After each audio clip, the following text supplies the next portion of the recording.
ফকিন্নি গরিব, এটা বিরাজ কিনতে পারো না, কইলে তো একটা বিরাজ কিনা দিতে পারি। কি কইলা তুমি আমারে? কিছু কই নাই তো। আজকে ফজর নামাজ পড়ছিলা তুমি? না পরে নাই। যে ফরজি পড়ে নাই সে সুন্নতের কি বুঝবে?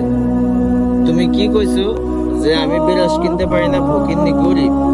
আমার একটা বিরাসের সুন্নত নাই, কিন্তু এই মিউসাকে সুন্নত আছে। আমি আল্লাহর রসুলের উম্মত, ওনার একটা সুন্নত আমি যদি আঁকড়ে ধরতে পারি, সেই সুন্নতের উসিলা হইলো আমি জান্নাত পাইতে পারি। তাই বাবা, কারোর অপমান করো না। তুমিও মিসাক করো, মিসাক হলো সুন্নত। তাই আল্লাহ রসুলের একটা মরা সুন্নত যদি তুমি তাজা করতে পারো, সেই সুন্নতের উসিলা হইলেও তুমি একদিন হয়তো জান্নাত পাবে আল্লাহর রহমতে। তাই কারণে অপমানজনক কথা বলো না, সুন্নত গুলা ধরে রাখো।